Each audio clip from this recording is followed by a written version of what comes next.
থেকে ফিরছিলাম। বয়স হয়েছে তো, কি করতে কি করে বসি। কি নারায়ণপুর তো কখন চলে গেছে? আরে ভ্যানে উঠবে তো বাসে চললে কেন? বড় ঝামেলা। সামনে নেমে যাও, মেয়ে চিন্তা করবো।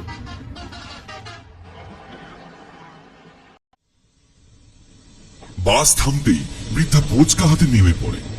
তার পেছন পেছন কালো ছাগলটা। এই অদ্ভুত ঘটনায় মাস্টার কিছুক্ষণ অবাক হয়ে সেদিকে তাকিয়ে থেকে তারপর আবার বাইরের জানালার দিকে মন দিল। কিন্তু মনের মধ্যে এই বৃদ্ধার অদ্ভুত আচরণের কোনো কারণ খুঁজে না পাওয়ায় ব্যাপারটা কিছুতেই ছেড়ে ফেলতে পারল না।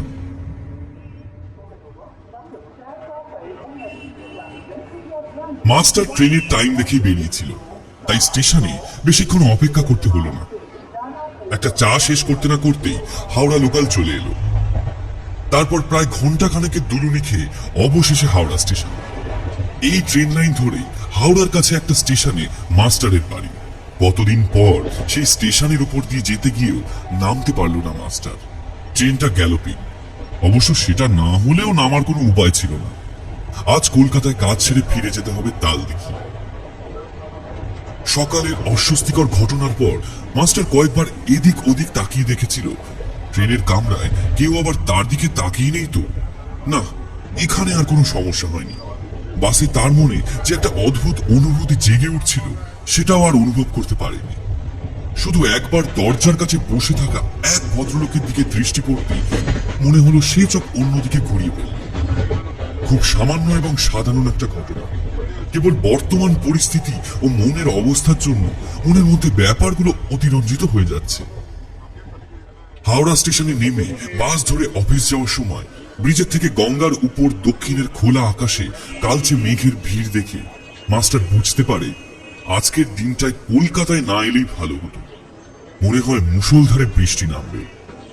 পথ চলতি মানুষেরা তাদের গন্তব্যে পৌঁছানোর জন্য তাড়াহুড়ো শুরু করে দিয়েছে ইতিমধ্যে। দেখতে না দেখতেই টিপ টিপ করে বৃষ্টি নেমে গেল। তবে আকাশের অবস্থা দেখে মনে হয় আজ আর থামবে না, সারাদিন ধরেই বৃষ্টি হয়ে চলবে। কলকাতায় যাদের রোজ আসা যাওয়া নেই তাদেরকে বলে রাখা ভালো, টানা ঘন্টা খানেক বেশ জমিয়ে বৃষ্টি হলেই রাস্তাঘাটের অবস্থা অনেকটা সেই ডুবন্ত টাইটানিকের ডেকটার মতো হয়ে যায়। এমন সময় পথচারীদের উপর জল কেবল আকাশ থেকে পড়ে না, পড়ে পাশ থেকেও। ছাতার জোরে বৃষ্টিতে ভিজে না থাকলেও জলে ভরা রাস্তা দিয়ে যখন বাস গাড়িগুলো একেবারে বরুণ দেবের রথের মতো সগৌরবে যখন পুষ্প বর্ষণ করতে করতে ছুটে যায়, ফুটপাতের গোবেচারা মানুষগুলোর তখন আর রক্ষে থাকে না। তবে এখন বৃষ্টির সূচনা হয়েছে মাত্র, তাই এখনই রাস্তায় জল জমে। মাস্টারের অফিসে সিঁড়ি দিয়ে দোতলায় উঠে একটা দরজার কাছে গিয়ে দাঁড়ালো। ব্রিটিশ আমলের অফিস, সিলিং প্রায় এখনকার দোতলা বাড়ির মতো উঁচু। তার থেকে লম্বা লম্বা রড থেকে ফ্যান লাইটগুলো ঝুলছে, ফলে ঘরের উপরে অর্ধেকটা প্রায় অন্ধকার। পুরনো আসবাবপত্রে ঠাসা ঘরের এক কোণে আলমারির পাশে একটা সেক্রেটারি টেবিল, তার উপর প্রায় সেই অন্ধকার সিলিং ছুঁই ছুঁই ফাইলের তারার মাঝে দেখা যাচ্ছে মোটা কালো ফ্রেম আটা একটা মধ্যবয়স্ক মানুষের মুখ। মাস্টার বলল, গুড মর্নিং স্যার, ভেতরে আসবো? ভদ্রলোককে মাস্টার খুব ভালোভাবেই চেনেন। আজ কলকাতায় আসার প্রধান কারণ তার কাছে কিছু কাগজপত্র জমা দেওয়া আর তার সাথে একটা ছুটির আবেদন করা।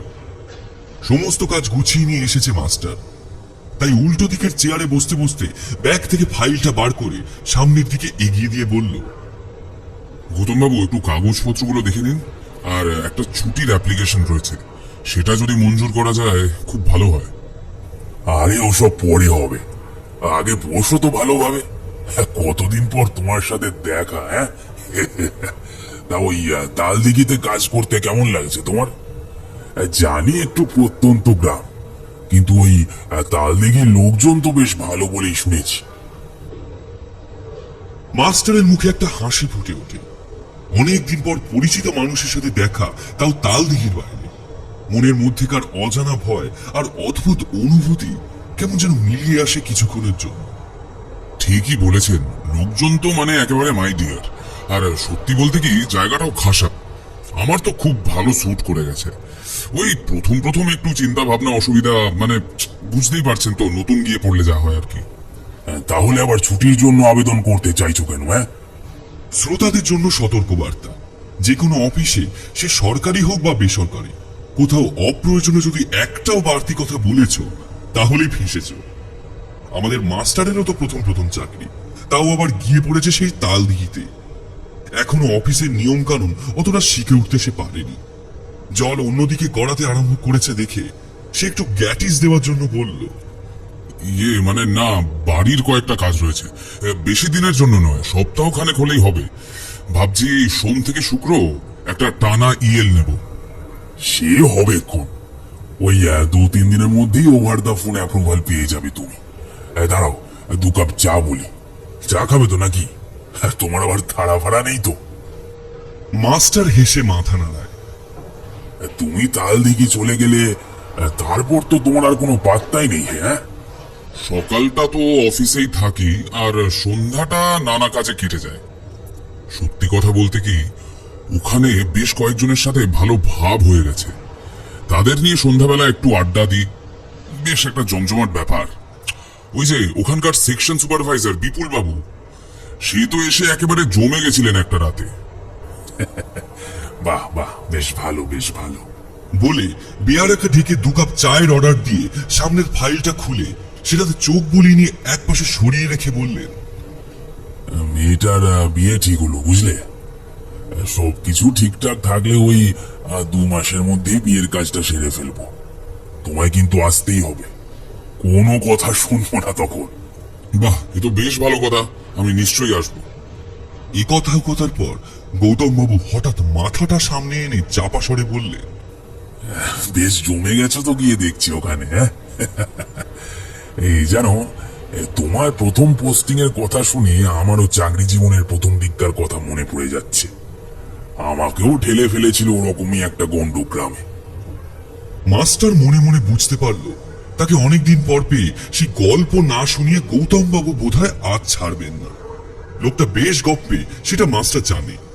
কিন্তু এদিকে দুর্যোগের দিন, বাইরে এখনো বৃষ্টি পড়ছে, কিন্তু গৌতম বাবুর মাথার মধ্যে যে গল্পের পোকা নাড়া দিয়ে উঠেছে, সেটা শান্ত না হওয়া পর্যন্ত আজ বোধহয় নিস্তার নেই। তাও একটা দুর্বল প্রচেষ্টা। মানে বাইরে বৃষ্টি নামছে, আপনার গল্প না হয় আরেকদিন। আমার আসলে 2-1টা কাজ রয়েছে বড় বাজারে, সেগুলো সেরে আবার তালদিঘি ফিরতে হবে আজকে। আরে এটা গল্প বলো না, সত্যিকারের ঘটনা এটা। দাঁড়াও দাঁড়াও, ওই যে চা এসে গেছে। ভদ্রলোক একেবারে মেন লাইনে ট্রেন কর্ড লাইনে ঠেলে দিয়ে বললেন। মাস্টার হাল ছেড়ে দিয়ে চায়ের কাপে চুমুক দিল। 150 বছর পুরনো জিপিও বিল্ডিংটার প্রকাণ্ড পিলারগুলোর ওপারে আকাশ কালচে হয়ে এসেছে। গৌতম বাবু তার গল্প শুরু করলেন। মাস্টার এক মুখে গল্প শুনতে লাগলেন। তো সে আজ থেকে অনেক বছর আগেকার কথা। আমার তখন ও কত বয়স হবে, ওই 27। সবে চাকরি পেয়েছি আর কি। নতুন চাকরি পেলাম, তাও আবার সরকারি। প্রচন্ড আনন্দে আমি তখন আত্মহারা হয়ে গিয়েছিলাম। কিন্তু তখনও জানি না যে ওই পোস্টিং কোথায় হবে। তো তারপর সেই দিন এলো, আমি জানতে পারলাম যে আমার চাকরি জীবনের প্রথম পোস্টিং ওই পূর্ব বর্ধমান জেলার ভাতার ব্লকের অন্তর্গত বনপাস নামের একটি গ্রামে। এদিকে আমি থাকি এই হুগলি জেলায়। চাকরি পাওয়ার পরে যতটা না আনন্দ হয়েছিল, পোস্টিং পাওয়ার পরে মনটা তার থেকে বেশি খারাপ হয়ে গেল। তো ওই বাড়ি ছেড়ে, সবাইকে ছেড়ে এত দূরে একা একা থাকতে হবে। তার উপর আর সমস্যা হলো ঘরের কাজ আমি কিছুই জানি না। কি খাবো না খাবো সেটাও একটা চিন্তার ব্যাপার। কিন্তু উপায় নেই, সরকারি চাকরি বলে কথা, যেতে তো আমাকে হবেই। তো অবশেষে সেখানে যাওয়ার দিন চলে এলো। ইতিমধ্যে আমাকে আমার মা ওই কাজ চালানোর মতো কিছু রান্না বান্না শিখিয়ে দিয়েছিল আর কি, অন্তত যাতে না খেয়ে থাকতে না হয়। তো এরপর আমার জয়নিং ডেটের আগের দিন বিকেলে হাওড়া থেকে বিশ্বভারতী ফার্স্ট প্যাসেঞ্জার ধরে দুগ্গা দুগ্গা বলে আমি আর আমার বাবা রওনা দিলাম। তখন ওই কত সন্ধ্যে 7টা 7:30 হবে। বনপা স্টেশনের ট্রেনটা আমাদের নামিয়ে দিল। তারপর অন্ধকারের বুক চিরে কুঝিকঝিক করতে করতে দূরে মিলিয়ে গেল। একেবারেই অজানা অচেনা জায়গা। কি হবে না হবে এইসব ভেবেই বাবাকে আমি সঙ্গে করে নিয়ে গিয়েছিলাম আর কি। তো ট্রেন থেকে যখন আমরা বনপা স্টেশনে নামলাম তখন দেখি আমরা দুজন ছাড়া আর ওই মাত্র জনা পাঁচেক লোক আছে স্টেশনে। তাদের মধ্যে আবার দুজন রেলেরই কর্মী, আর বাকিরা সবাই বোধহয় ওই আশেপাশের গ্রামের লোকজন হবে। তো বাবা তাদের গিয়ে বনপাস পোস্ট অফিসটা কোথায় জিজ্ঞেস করতেই তাদের মধ্যে থেকে মাঝ বয়স্ক একজন ভদ্রলোক এগিয়ে এসে বাবাকে বলল, ও আমি ওই দিকটাতেই যাব, আপনারা আমার সাথে চলেন, আমি আপনাদের পৌঁছে দেব। এরপর পথে যেতে যেতে ভদ্রলোকের সাথে নানা ধরনের কথাবার্তা চলছিল। তো ভদ্রলোক বেশ মিশুকেই ছিলেন। তো কথায় কথায় তিনি আমাদের ওখানে যাওয়ার কারণ জিজ্ঞাসা করতে বাবা বললে, ও আমার ছেলে, এই গৌতম, এখানকার পোস্ট অফিসে পোস্টমাস্টারের চাকরি নিয়ে এসেছে। নতুন জায়গা, আর তাছাড়া এর আগে কোনোদিন তো বাড়ি ছেড়ে কোথাও একা একা থাকেনি, তাই আর কি আমার এখানে আসা। একটা দুটো দিন গুছিয়ে দিয়ে আমি চলে যাব। বাবার মুখে কথাটা শুনে ভদ্রলোক কেমন যেন চুপ মেরে গেলেন বলেই মনে হলো আমাদের দুজনের। প্রায় ঘন্টাখানেক গ্রামের কাঁচা রাস্তা, খেলার মাঠ, পুকুর পাড়, তালতলা এসব পেরিয়ে শেষমেশ গন্তব্যে পৌঁছে গেলাম। একটা একতলা পাকা বাড়ি দেখি ওই ভদ্রলোক বললেন, এই যে বনপাস পোস্ট অফিস, এইটা তোমার কর্মের জায়গা, বুঝলে খোকা বাবু? জয় মা বলে কাল থেকে কাজে লেগে পড়ো। তো এই বলে ওই ভদ্রলোক বিদায় নিলেন। আমি আর আমার বাবা দুজন মিলে বাড়িটার একদম সামনে গিয়ে ওই কেউ আছেন বলে ডাকাডাকি করতে লাগলাম। কিছুক্ষণ পরে বাড়ির পেছন দিকের দরজা খুলে হ্যারিকেন হাতে একজন বছর 50-এর লোক দৌড়ে বেরিয়ে এসে বলল, সাহেব আপনি এসে গেছেন, আমি পঞ্চানন, এখানকার কেয়ারটেকার। আসুন, আপনারা আমার সাথে আসুন। তো এই বলে আমাদেরকে তার পেছন পেছন আসতে ইশারা করলো পঞ্চানন। পোস্ট অফিসের পেছনে পোস্টমাস্টারের থাকার জন্য কোয়ার্টার রয়েছে। কোয়ার্টার বলতে তোমার ওই একটা ছোট ঘর, এক ফালি বারান্দা, একটা রান্নাঘর, একটা বাথরুম, আর সামনে ঘেরা দেওয়া এক ফালি জায়গা, ব্যাস। আর কোয়ার্টারের গা ঘেঁষে একটা প্রকাণ্ড বড় কদম গাছ ছাতার মতো পুরো কোয়ার্টারের উপর ছেয়ে রয়েছে যেন। গাছটাকে দেখে বেশ পুরনো বলেই মনে হচ্ছিল। জায়গাটার কেমন যেন একটা গা ছমছমে করা পরিবেশ। স্টেশন থেকে আমাদের কোয়ার্টারে পৌঁছতে তোমার ওই প্রায় 8:15 মতো বেজে গিয়েছিল। চারদিকটা বেশ অন্ধকার। কোয়ার্টারটা এমনিতে আমার মোটামুটি পছন্দ হলেও বাথরুমের দিকটা যেতেই কেমন যেন গাটা একটু ছমছম করে উঠল। যদিও সব জায়গাতেই একটা করে ওই আলোর ব্যবস্থা করা আছে। আমাদের আসার কথা ছিল বলে পঞ্চানন ঘরটা একটু পরিষ্কার করে রেখেছিল। বাথরুমে জল, খাওয়ার জল সব ব্যবস্থা করাই আছে। আমরা দুজনে হাত পা ধুয়ে ঘরে ঢুকতেই পঞ্চানন জিজ্ঞাসা করলো, সাহেব আপনাদের জন্য রাতে কি রান্না করব, কি খাবেন আপনারা রাতে? শুনে বাবা বলল, আমাদের জন্য অত ব্যস্ত হতে হবে না, চাল ডাল আলু দিয়ে একটা সিদ্ধ মতো ভাত করে দাও, আজকের রাতটা ওই দিয়ে চালিয়ে দেব। এই শুনে পঞ্চানন দৌড়ে রান্নাঘরের দিকে চলে গেল। কিছুক্ষণের মধ্যেই রান্না করে হাঁড়িটা ঘরে নিয়ে এসে বলল, সাহেব আপনাদের খাবার তৈরি হয়ে গেছে, আপনারা খেয়ে দিয়ে শুয়ে পড়ুন। আমি তাহলে এখন আসি, কাল সকালে আবার দেখা হবে।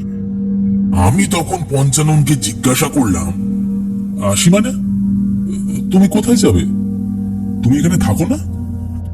না সাহেব, আমি তো পাশের গ্রামে থাকি, এখান থেকে 8 ঘন্টার পথ হবে। চিন্তা করবেন না, কাল সকালে আমি চলে আসব। এই কথা বলেই পঞ্চানন নিজের বাড়ির দিকে রওনা দিল। আমি আর বাবা দরজায় কিছুক্ষণ দাঁড়িয়ে থেকে ঘরে ঢুকে পড়লাম। দাঁড়িয়ে থাকতে থাকতে খেয়াল করলাম যে পোস্ট অফিসের এই বাড়ি আর এই কোয়ার্টার ছাড়া আশেপাশে আর কোনো বাড়ি ঘর নেই। অনেকটা দূরে কয়েকটা ছোট ছোট আলোর বিন্দু দেখা যাচ্ছে। আমি মনে মনে প্রমোদ গুনলাম, এমনিতেও তখন একটু ভীত প্রকৃতির ছিলাম আর কি। এখানে একা একা থাকবো কি করে? সারাদিন না হয় যেমন তেমন করে কেটে যাবে, কিন্তু রাত্রিটা কাটানো তো খুবই মুশকিলের ব্যাপার হয়ে দাঁড়াবে দেখছি।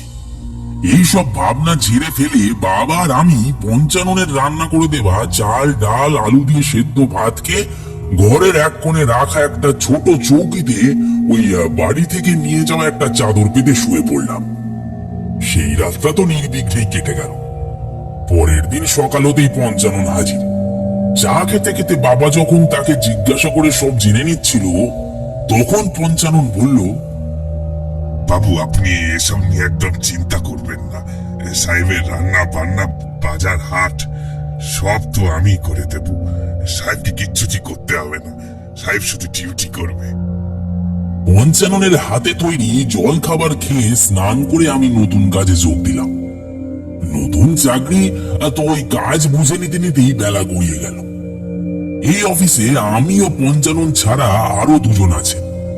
তারা হলেন নন্দ ক্লার্ক ও ভোলা পিওন। বিকেল বেলা অফিস ছুটির পর নন্দ ও ভোলা যে যার বাড়ি চলে গেল। পঞ্চানন আগের দিনের মতোই আমাদের রান্না বান্না করে দিয়ে তার বাড়ির দিকে রওনা দিল। এখন শুধু এত বড় এলাকায় আমি আর আমার বাবা। আজকেই এখানে বাবার শেষ রাত। কাল থেকে সন্ধ্যের পর আমি এখানে সম্পূর্ণ একা। কথাটা ভেবেই আমার বেশ ভয় ভয় করতে লাগলো। কথাটা যতই ভাবছি তত যেন ভয় গুটিয়ে যাচ্ছিলাম আমি। সেদিনও রাতে খাওয়া দাওয়া করে বাবা আর আমি শুয়ে পড়লাম। বেশ গুমোট আবহাওয়া, তার উপর এখানে রাত হলেই কারেন্ট চলে যায় 2-3 ঘন্টার জন্য। বাবা আর আমি দুজনেই বেজায় ঘামছিলাম। কখন যে কারেন্ট আসবে কে জানে। আমাদের বাড়িতে কারেন্ট যাওয়ার এসব ঝামেলা নেই, তাই জন্য ওই এখানে এসে মানিয়ে নিতে বেশ অসুবিধে হচ্ছিল। বাবা হঠাৎ বলে উঠল, বাবু, দরজাটা খুলে দি বল, ঘরটা ভীষণ গুমোট হয়ে গেছে। ছোট একটা জানলা আছে বটে ঘরে, কিন্তু সেটা দিয়ে বিশেষ হাওয়া ঢোকে না। তবে ওই আমার কোয়ার্টারের গা ঘেঁষে যে কদম গাছটা রয়েছে, সেটার জন্য দিনের বেলাতেও একটু ঠান্ডা ঠান্ডা ভাব থাকে। বাবা বিছানা থেকে উঠে গিয়ে দরজাটা খুলে দিতেই ঘরে একটু দমকা হাওয়া ঢুকলো। বাবা বলল, মনে হচ্ছে একটু ঝড় বৃষ্টি হবে, বুঝলি? যাক বাবা, বাঁচা গেল। একে তো ওই প্রচন্ড গুমোট, তারপর লোডশেডিং। একটু ঝড় বৃষ্টি হলে পরিবেশটা ঠান্ডা হবে, আর বাকি রাতটা ঘুমটাও ভালো হবে, বুঝলি? এই বলে বাবা চৌকিতে এসে আমার পাশে বসলো। আমিও উঠে বসলাম। এই কোমট গরমে মোটেও ঘুম আসছিল না দুজনের। দুজনে কথা বলতে বলতেই বাইরে ঝোড়ো হাওয়া বইতে শুরু করেছে। সাথে 2-4 ফোঁটা বৃষ্টিও পড়ছে বোধহয়, কিন্তু সেরকম আহামরি কিছু না। আমরা দুজনে একটু ঘুমানোর চেষ্টা করতেই ঘুমিয়ে পড়লাম। এইভাবেই সপ্তাহখানেক কেটে গেল। যদিও তার একদিন পরেই বাবার ফিরে যাওয়ার কথা ছিল, কিন্তু একা একা থাকবো কি করে এই ভয়ে বাবাকে ফিরতে দিচ্ছিলাম না। আর আরো একটা ব্যাপার আছে এখানে।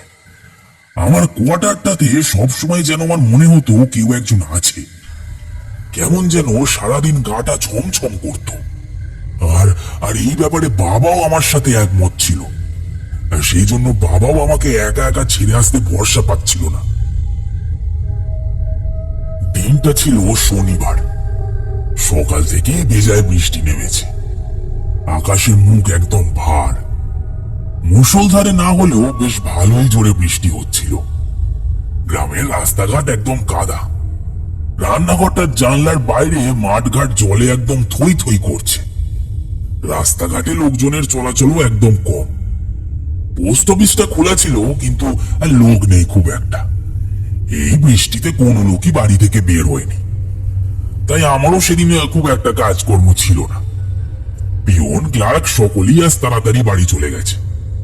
পঞ্চাননও তাড়াতাড়ি কাজ সেরে বিকেলে বাড়ি ফিরে গেছে। এই দুর্যোগের রাতে আমি আর বাবা এই রকম একটা জায়গায় ভেবেই কেমন যেন ভয় করতে লাগলো।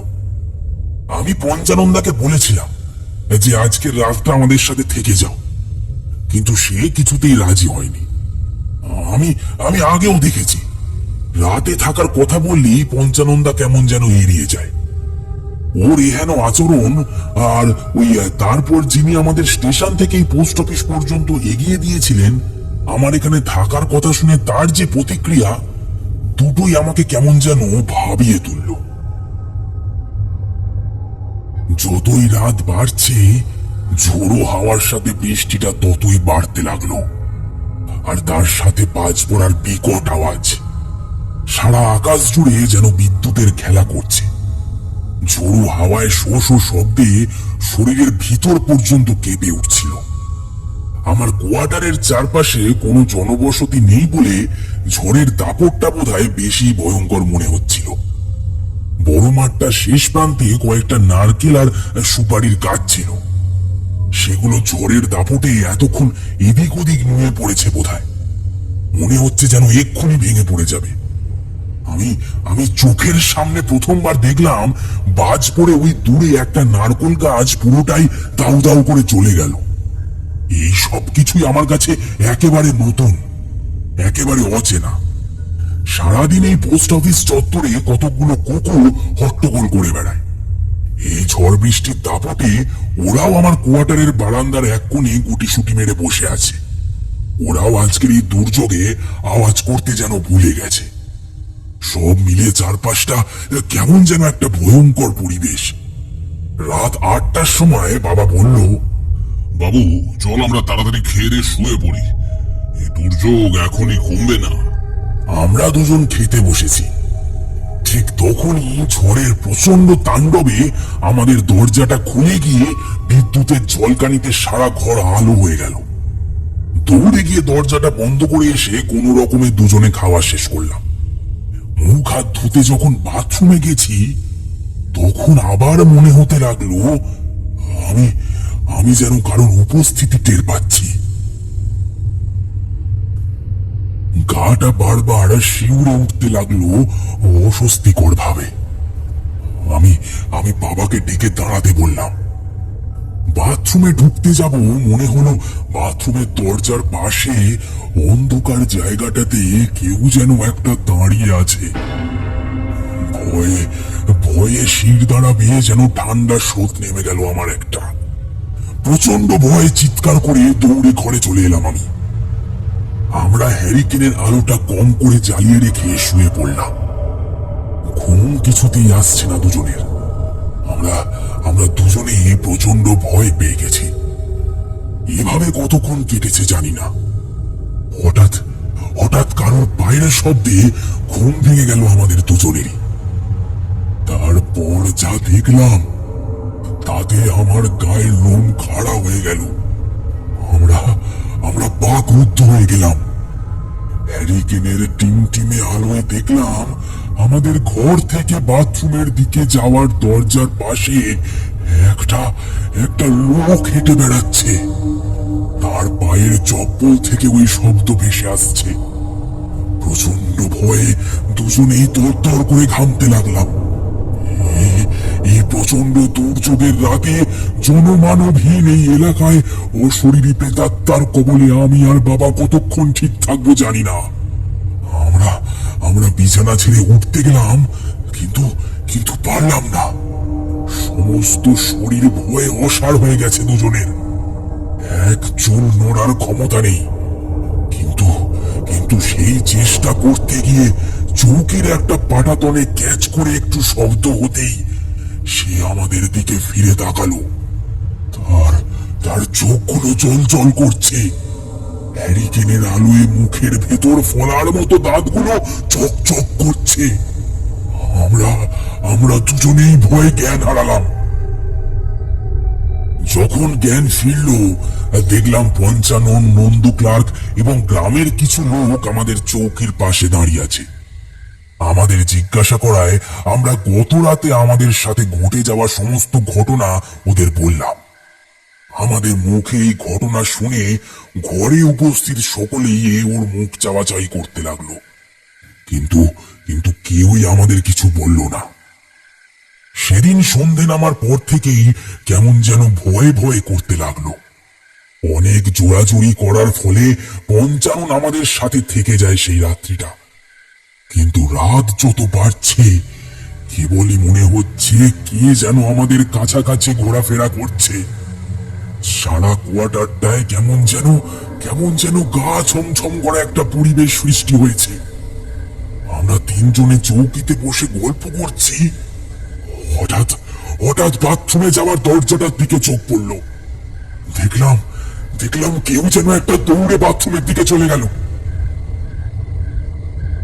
আমরা কে কে বলে চিৎকার করলাম, কিন্তু কিন্তু না, কোনো সারা শব্দ নেই। খেতে বসেছি, হঠাৎ মনে হলো আমার আমার পেছনে যেন কেউ দাঁড়িয়ে আছে। সে এক অস্বস্তিকর অবস্থা। আমি আমি বাবাকে বললাম, আমি আমি কালই এখান থেকে চলে যাব, এখানে আর চাকরি করব না আমি। বাবা বলল, চাকরি করব না বললেই হবে?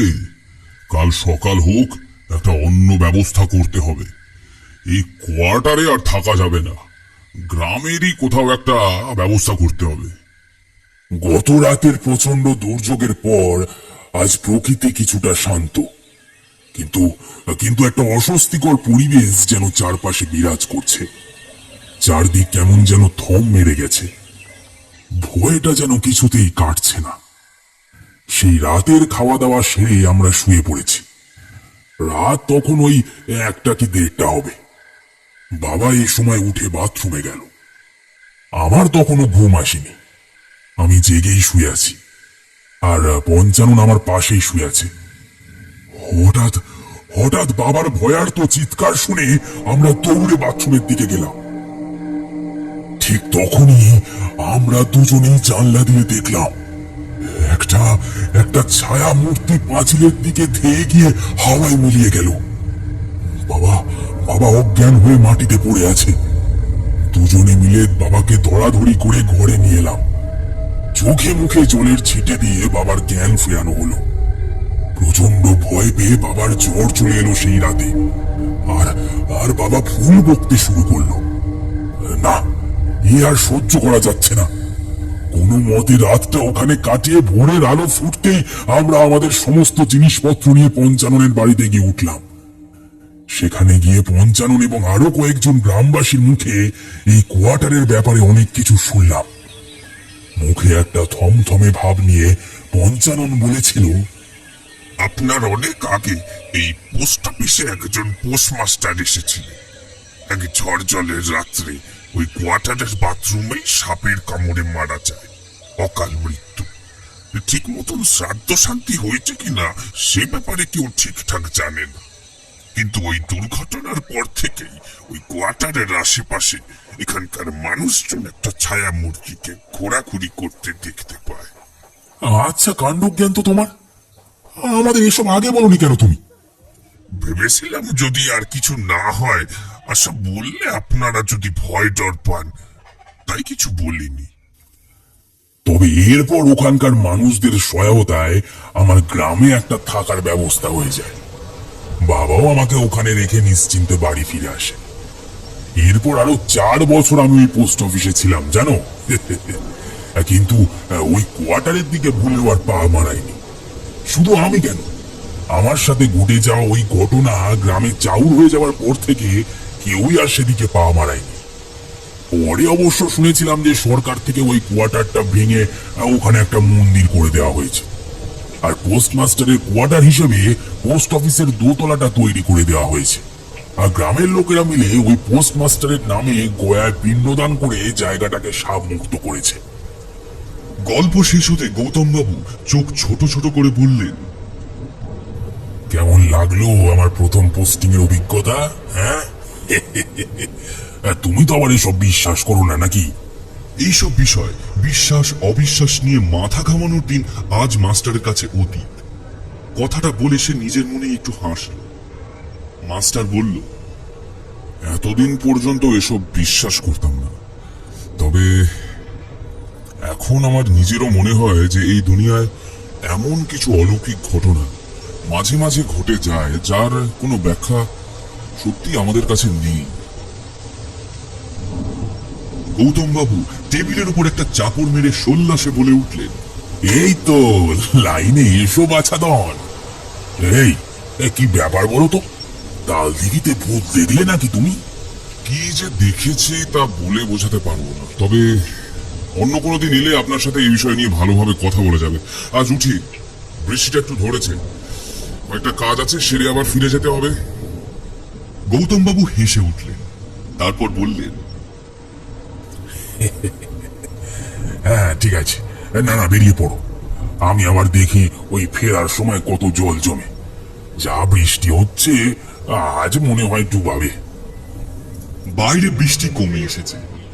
জিপিও বিল্ডিং থেকে বেরিয়ে মাস্টার ফুটপাত ধরে আস্তে আস্তে এগিয়ে যেতে লাগলো বড় বাজারের দিকে। সেখান থেকে কয়েকটা জিনিসপত্র কিনে নিয়ে আবার হাওড়া স্টেশনে গিয়ে ট্রেন ধরতে হবে।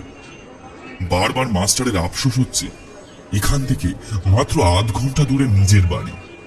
না, ছুটিটা মাস্টারের সত্যি প্রয়োজন। অনেকদিন বাড়ি যাওয়া হয়নি। এসব ভাবতে ভাবতে সে ফুটপাত দিয়ে হাঁটতে লাগলো। মাস্টার লক্ষ্য করলো আশপাশের লোকজনের সংখ্যা খুব একটা বেশি নয়। যাদের এই বৃষ্টিতে বাইরে না বেরোলেই নয়, তারাই একমাত্র পথে নেমে পড়েছে। নেতাজি সুভাষ রোড ছেড়ে ক্যানিং স্ট্রিটের ক্রসিংটা পেরিয়ে ওই ফুট ধরবে, ঠিক সেই সময় আচমকা শরীরটা একবার কেঁপে উঠল। আগের সেই অনুভূতিটা সে আবার ফিরে পেল। কেউ একটা যেন সেই সুতীক্ষ্ণ দৃষ্টি দিয়ে মাস্টারের প্রতিটা পদক্ষেপ অনুসরণ করছে। ফুটপাত থেকে রাস্তায় পা নামাতে গিয়েই সে থমকে দাঁড়ালো। কিন্তু না, কই কেউ তো এদিকে সেইভাবে তাকিয়ে নেই। কলকাতার রাস্তা, কেউ দেখবে কি? কেউ তো দাঁড়িয়েই নেই, সবাই দৌড়াচ্ছে। অনুভূতিটাকে ছেড়ে ফেলে এক পা এগোতেই নাক বরাবর একবারে সামনে ওপারের ফুটপাতের চোখে পড়ল একটা কুকুর। সে এক দৃষ্টিতে তার দিকে তাকিয়ে রয়েছে। চোখে চোখ পড়তেই আবার সকালে সেই ভয়টা ফিরে এলো মাস্টারে। সেই একই দৃষ্টি। কুকুরটা একেবারে পাথরের মতো বসে আছে, একটা বেশিও নড়ছে না। কলকাতার কোলাহল কোথায় যেন মিলিয়ে যাচ্ছে। সময় যেন থেমে আসছে। মাস্টার এক পা করে এগিয়ে যাচ্ছে কুকুরটার দিকে। চোখ দুটো যেন টানছে তাকে। হঠাৎ কুকুরটা একবার চিৎকার করে উঠল। এক থাপ্পড় মেরে কেউ যেন মাস্টারকে বাস্তবে এই পৃথিবীতে এই সময় ফিরিয়ে নিয়ে এলো। কেমন যেন অপ্রস্তুত ভাবে সে দেখল, এ কি, সে একেবারে রাস্তার মাঝে, আর সিগন্যাল খুলে গেছে। কানে ভেসে আসছে একটা প্রচন্ড কর্কশ শব্দ, একটা বাসের হর্ন। দানবের মতো ছুটে আসছে একেবারে তার দিকে একটা বাস। কোনোভাবে এক লাফে পেছনে সরে গিয়ে পড়তে না পড়তে নাকে ডগা দিয়ে বেরিয়ে গেল সেই বিশাল আকৃতির ধাতব দানবটা। আর সামান্য কয়েক মুহূর্ত দেরি হলেই এখানেই হয়তো শেষ হয়ে যেত সবকিছু। একটা বিপদের হাত থেকে এভাবে বেঁচে গিয়ে ধাতস্থ হতে মাস্টারের সামান্য খানিকটা সময় লাগে। পিঠের ব্যাগটা সামান্য কিছুটা দূরে গিয়ে পড়েছে। সেটা তুলে নিয়ে কুকুরটার দিকে তাকাতেই মাস্টার কিছুটা অবাক হয়ে যায়। সেই কুকুরটা আর কোথাও নেই। ঘটনাগুলো পরপর ঘটে গেছে মাত্র কয়েক সেকেন্ডে। এর মধ্যে কুকুরটা কোথায় গিয়ে লুকিয়ে পড়ল? মাস্টার বুঝতে পারল না সামান্য একটা কুকুরের জন্য তার মন কেন এতটা উতলা হয়ে পড়ছে। মনের মধ্যে একটা দোলাচল আর অদ্ভুত অনুভূতির ভাব নিয়ে সে গন্তব্যের দিকে এগিয়ে চলল।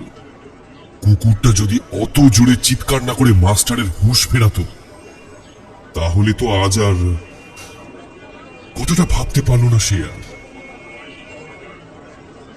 দুপুর গড়িয়ে বিকেল হয়ে এসেছে। বড়বাজার থেকে হাওড়া স্টেশনে ঢুকতে ঢুকতে আবার বৃষ্টি শুরু হয়ে গেছে। স্টেশন চত্বর তখন লোকে ঠাসাঠাসি। অতিকায় ছাতার মতো স্টেশনের বিশাল শেডগুলো যেন এক একটা বড় ছাতার মতো হাজার হাজার মানুষকে আশ্রয় দিয়েছে। পাশের কাউন্টারে টিকিট কেটে ভিড় ঠেলে মাস্টার যখন বড় সিঁড়ি দিয়ে উপরের দিকে উঠতে যাবে, তখন হঠাৎ উপরের দিকে তাকিয়ে মাস্টার দেখল ওখানে কে একজন পাথরের মূর্তির মতো তার দিকে স্থির দৃষ্টি নিক্ষেপ করে দাঁড়িয়ে আছে। একবার চোখ কচলে আবার সেই দিকে তাকাতে গিয়েই মাস্টার অবাক হয়ে গেল। কই, কেউ তো নেই। হুড়মুড় করে সিঁড়ি দিয়ে উঠে মাস্টার ভিড়ের মধ্যে এলোপাতাড়ি খোঁজার চেষ্টা করলো লোকটাকে, কিন্তু কই, কোথাও কেউ নেই। এটা চোখের ভুল হতেই পারে না। সে স্পষ্ট দেখেছে রোগা কৃষ্ণবর্ণ শরীর, খালি গা, পরনে একটি ধুতি। লোকটা মাস্টারের খুব চেনা। আরে, ধর্মল না? কিন্তু সে এখানে কি করছে? যে কোনো কারণেই হোক সে নিশ্চয়ই এখানে এসেছে, না হলে তাকে সশরীরে সে দেখলই বা কি করে? সেদিন নিশিকান্তপুরের শ্মশানে এই লোকটা তার সাথেই ছিল, আর তাছাড়া কাল রাতেই নিতাইয়ের মৃত্যুর খবরটা পাওয়ার সময় ফোনে কথা হয়েছে। কিন্তু নিশিকান্তপুরের ভঙ্গুর এই ব্যস্ত হাওড়া স্টেশনের মাঝখানে এসে পৌঁছলো কিভাবে? চোখের বা মনের ভুলই বা হয় কি করে? ভঙ্গলের কথা তো সকাল থেকে তার একবারও মনে পড়েনি, তাহলে হঠাৎ করে মনের ভুলেই বা তাকে দেখবে কি করে? অ্যানাউন্সমেন্ট শুনে 1 নম্বর প্ল্যাটফর্মের আগে বড় ডিসপ্লে বোর্ডে যখন মাস্টার দেখলো তার ট্রেন 4-এ দিয়েছে, তখন বাধ্য হয়ে সে খোঁজা বন্ধ করে এগিয়ে চলল।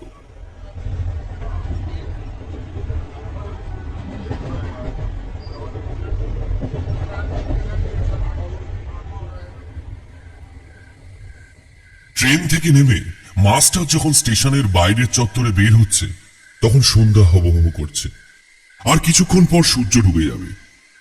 মাস্টার হাত ঘড়িটা দেখে নিয়ে বুঝতে পারল একটা বাস আর মিনিট 10-এর মধ্যে এসে পড়ার কথা। আজ বড় বাজার থেকে যে সমস্ত জিনিসপত্র কেনা হয়েছে তার মধ্যে এই হাত ঘড়িটাও রয়েছে। মাস্টার বাসে উঠে আবার পেছনের দিকে একটা সিট দখল করে শরীরটাকে সিটের উপর এলিয়ে দিল। সারাদিনের জার্নি আর অদ্ভুত ঘটনার আধিক্য মন আর শরীর দুটোকেই ক্লান্ত করে দিয়েছে। জেলা সদর থেকে বেরিয়ে বাস আবার ডিস্ট্রিক্ট বোর্ডের রাস্তা ধরে চলতে শুরু করেছে।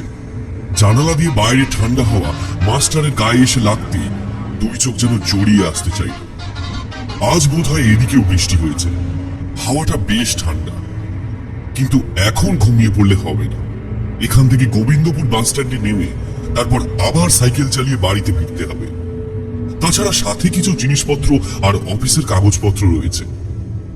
জানালার বাইরে ছুটন্ত গাছপালার ফাঁকে লাল রঙের সূর্যটা ডুবতে শুরু করেছে। পশ্চিমের আকাশে ছড়িয়ে পড়েছে ফিকে লাল রং। গ্রাম বাংলার সূর্যাস্তের দৃশ্য সত্যি বড় অদ্ভুত, বড্ড মায়া মাখানো। দাদা কোথায় যাবে? তাল দিঘি। কিন্তু দাদা বাস তো তাহলেই যাবে না, আপনাকে গোবিন্দপুর নামতে হবে।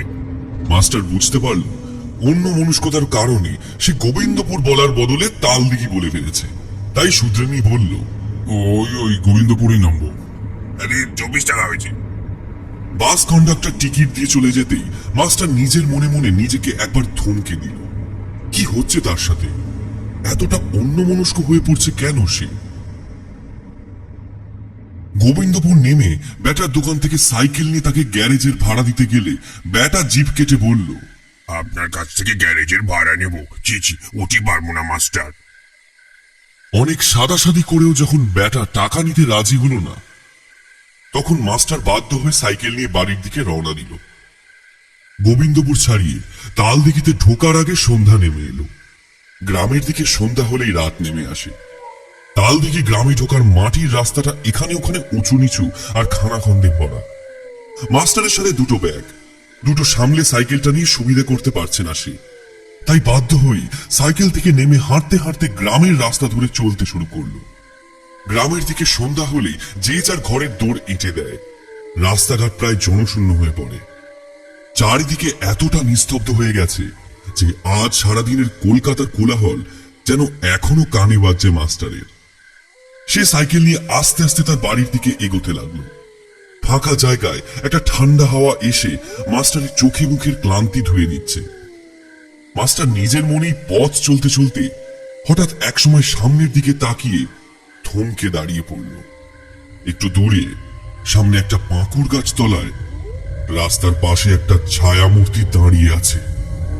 অন্ধকার খুব বেশি না হলেও গাছের তলায় ওই অন্ধকারে দাঁড়িয়ে থাকা ছায়া মূর্তিটাকে সে ভালোভাবে দেখতে পেল না। মনের মধ্যে সকাল থেকে জমে থাকা অদ্ভুত অনুভূতি আর ভয়টা একসাথে এবার যেন মিলিয়ে মিশিয়ে উপচে পড়তে লাগলো। সামনে আর কোনো পথ নেই। ছায়া মূর্তিটা যেখানে দাঁড়িয়ে আছে সেখান দিয়েই মাস্টারকে সাইকেল নিয়ে যেতে হবে। আর একান্তই উপায় না থাকলে পাশে ধান ক্ষেতের কাদার মধ্যে নেমে পড়তে হবে। কিন্তু সেটাও এক প্রকার অসম্ভব। নিজে নামলেও সাইকেলটাকে তো আর নামানো যাবে না। মাস্টার একটা টর্চ কিনে এনেছে কলকাতা থেকে, কিন্তু সেটা রয়েছে ব্যাগের ভেতরে। এখন সেটা বার করে নিয়ে টর্চ জ্বালিয়ে সামনের ছায়া মূর্তির দিকে একবার ফেলতে পারলে কাজ হতো। কিন্তু কেমন একটা অদ্ভুত ভয়ে মাস্টারের গোটা শরীর আচ্ছন্ন হয়ে রইল। সে সাইকেল থামিয়ে ব্যাগ থেকে টর্চ বার করে চালানোর মতো শক্তিবোধ সঞ্চয় করতে পারল না। তাকে এক জায়গায় দাঁড়িয়ে থাকতে দেখে মূর্তি এবার গাছের তলা থেকে বেরিয়ে এগিয়ে এলো। কি হলো মাস্টার, ভয় পাচ্ছ নাকি? আমি ভম্বল, ভম্বল ঢোম। এ তো সেই ভম্বল, নিশিকান্তপুরের ভম্বল। তার গলার স্বরটা কেমন যেন একটু ভ্যাস ভ্যাসে আর গম্ভীর। কি আশ্চর্য, চেনা লোককে সামনে দেখেও মাস্টারের যেন আজ ভয়ের ভাবটা কাটছেই না। সে আমতা আমতা করে বলল, ভম্বল, ভম্বল, তুমি এখানে এত রাতে কি করছো? আপনার অপেক্ষাতেই তো দাঁড়িয়ে আছি মাস্টার। নিতাইয়ের মারা যাওয়ার খবরটা আপনি শুনেছেন তো? তারপরেও এত রাতে বাড়ির বাইরে বেরিয়েছেন কেন? আমি একটু কলকাতায় গেছিলাম, কয়েকটা কাজ ছিল আর কিছু জিনিসপত্র কেনার ছিল, তাই এই ফিরতে অনেকটা রাত হয়ে গেল, বুঝতে পারিনি আসলে। বড্ড ভুল করে ফেলেছেন মাস্টার। এত দেরি করাটা মোটেই ঠিক হয়নি। পথে ঘাটে কত রকমের বিপদ হতে পারে। এই তো আজ দুপুরেই তো আর একটু হলেই যে গাড়ির তলায় চাপা পড়ে যেতেন। ভম্বলের কথা শুনে এবার মাস্টার চমকে উঠল। আজ দুপুরে কলকাতায় ক্যানিং স্ট্রিটে আর একটু হলেই সে বাসের তলায় চাপা পড়ত। কিন্তু সেই ঘটনা ভম্বল জানল কি করে? আজ এখনো পর্যন্ত মাস্টারের সাথে এদিককার কারোরই কথা হয়নি। ভম্বলের জানার কথাই নয়, একমাত্র যদি ভম্বল নিজে সেখানে উপস্থিত না থাকে তাহলে তো। কি ভাবছেন মাস্টার? আমি কি করে জানলাম? আমি তো সবই জানি। গোবিন্দপুর থেকে বাস ধরার পর সেই বুড়িটা, তারপর সেই কুকুরটার কথা মনে আছে মাস্টার? মাস্টারের বুকের ভেতরটা ছ্যাঁত করে উঠল। এত কিছু ভম্বল কি করে জানলো? ভম্বল তো তার সাথে যায়নি, নাকি গেছিল? কিন্তু কেন সে সারাদিন তাকে অনুসরণ করে ঘুরে বেড়াবে? দূর, কি সব ভাবছে মাস্টার? এরকম আবার হতে পারে নাকি? আর তাছাড়াও তো একবার সে ভম্বলকে দেখতে পায়নি। একটা লোক সারাদিন মাস্টারের পিছু করে গেল, কেবল একটা গ্রামের মধ্যে হলে নয় অন্য কথা, এখান থেকে কয়েকশো মাইল দূরে কলকাতা পর্যন্ত, আর মাস্টার টেরও পেল না। একবার না একবার তো তার চোখে পড়ার কথা। মাথাটা গুলিয়ে যাচ্ছিল মাস্টারের। এমন সময় মনে পড়ে গেল হাওড়া স্টেশনের কথাটা। ভিড়ের মাঝে সে ভম্বলকে দেখতে পেয়েছিল, সেই মাত্র 1 সেকেন্ডের জন্য। তারপর ভিড়ের মধ্যে অদৃশ্য হয়ে গেছিল। সেটা কি তবে মনের ভুল নয়? তাহলে কি ভম্বল সশরীরে কোনোভাবে মাস্টারকে অনুসরণ করে শহর পর্যন্ত পৌঁছে গেছিল? কিন্তু সেটাও বা কি করে হয়? ভম্বল কেনই বা তা করবে? মাস্টারের মাথাটা এবার যেন ফেটে যাচ্ছে। কপালের কাছে রগগুলো দপদপ করছে। মাস্টার, সামনে আপনার বড় বিপদ, সাবধানে থাকবেন। কিসের বিপদ ভম্বল? মাস্টার বুঝতে পারল তার গলা কাঁপতে শুরু করেছে। চারপাশের অন্ধকারটা যেন আরো বেশি করে নেমে আসছে। তার সাথে সাথে একটা ঠান্ডা বাতাস চারদিক থেকে যেন মাস্টারের ঠিক বুকের মাঝখানটা এসে ধাক্কা দিচ্ছে। আপনার দাদুর লাশ যে পাওয়া যায়নি মাস্টার, ফণিখুড়োর জ্যান্ত মরা নিতাইকে মেরেছে। এবার কিন্তু সে বাকি সবাইকে শেষ করবে, কাউকে ছাড়বে না, কাউকে না। মাস্টারের মনে হলো ভম্বলের গলা কেমন যেন বিকৃত হয়ে আসছে। আর তার সাথে সাথে হঠাৎ করে একটা কথা মনে হওয়াতে মাস্টারের ভয় আরো দ্বিগুণ বেড়ে গেল। কোনোভাবে ফণিভূষণের মানে মাস্টারের দাদুর প্রেতাত্মা ভম্বলকে ভর করেনি তো? আচ্ছা, এও তো হতে পারে ভম্বল তো সে মৃতদেহ পোড়ায়। শ্মশান ঘাটেই তার যত সব কারবার। সেদিন শ্মশানের রাতে ভম্বলি কোনোভাবে তাদের চোখের আড়ালে মৃতদেহটাকে সরিয়ে ফেলেনি তো? ফণিভূষণের আত্মা প্রেত জনি প্রাপ্ত হলে তার সূক্ষ্ম দেহটাকে কোনোভাবে ব্যবহার করছে না তো ভম্বল? এই জন্যই কি কোনো অলৌকিক উপায় আজ সারাদিন ধরে সে মাস্টারকে নজরবন্দি করে রেখেছিল, যাতে সঠিক সময় দেখে মাস্টারকেও খুন করা যায়? আর এখন এই অন্ধকারে তার পথ আটকে দাঁড়িয়েছে। মাস্টার ভয় পাচ্ছেন নাকি? এই বলে ভম্বল কেমন যেন অদ্ভুতভাবে হাসতে লাগলো। এতক্ষণ সে এক দৃষ্টে তাকিয়েছিল মাস্টারের দিকে। এই চাহনি সে খুব চেনে। ভম্বল হাসতে হাসতে তার উপর থেকে চোখ দুটো সরাতে পলকের নিমেষে মাস্টার দ্রুত সাইকেলের স্ট্যান্ড তুলে নিয়ে দৌড়ে এগিয়ে গেল। ভম্বলকে এক ধাক্কা দিয়ে ফেলে রানিং সাইকেলে উঠে গ্রামের দিকে এগোতে লাগলো। পেছন থেকে শোনা গেল ভম্বলের কণ্ঠস্বর, মাস্টার দৌড়ে কিন্তু তার হাত থেকে পালাতে পারবেন না। এই ভম্বল সাধারণ কেউ নয়। এই ভম্বল সেই প্রেতাত্মার কবলে পড়ে তাকে খুন করতে চাইছে। সামনে একটু এগোলেই রাস্তার পাঁকটা ধরে ঘুরে যেতে যেতে মাস্টার পেছনে ফিরে দেখল ভম্বলের অন্ধকার শরীরটা পিছু পিছু আসছে দ্রুত গতিতে। রাস্তার দুপাশে বাঁশবাগান, এদিকটা আরো অন্ধকার। এগিয়ে যেতে যেতে হঠাৎ করে মাস্টার একটা অদ্ভুত গন্ধ পেল। শ্মশানের যেমন কাঠ পোড়া গন্ধ আসে, তেমন একটা গন্ধে বাতাস ভারী হয়ে আছে। কিছুটা দূরে বাঁশবাগান পেরিয়ে রাস্তাটা গিয়ে পড়েছে খোলা জায়গায়। এখান থেকে জায়গাটা স্পষ্ট দেখা যাচ্ছে। অন্ধকার অপেক্ষাকৃত কম। পথের মাঝে দাঁড়িয়ে রয়েছে একটা কালো ছায়ামূর্তি। ভম্বল সে তো তার পিছনে ছিল। পায়ে হেঁটে এখন সামনে এসে দাঁড়ালো কি করে? পথ পেরিয়ে পাশের বাঁশবন পেরিয়ে গেলেও এতটা যাওয়ার তো কথা নয়। মাস্টারের কাছে সাইকেল। মনের ভেতরে হঠাৎ যেন একটা রাগের সঞ্চার হলো। আর সহ্য করা যাচ্ছে না। সাইকেলটা রাস্তার এক পাশে স্ট্যান্ড করে মাস্টার সামনের দিকে এগিয়ে যেতে যেতে বলল, ভম্বল, তুমি তাহলে এসবের পিছনে রয়েছো কেন? ভম্বল, কেন? আমি তোমার কোন ক্ষতিটা করেছি? মনের মধ্যে ভয় চাপা পড়ে হঠাৎ রাগের সঞ্চার হওয়ার জন্য মাস্টার অনুভব করতে পারল না তার চারপাশে কাঠ পোড়ার গন্ধটা আরো বেশি করে ঘন হতে শুরু করেছে। আর সামনে দাঁড়িয়ে থাকা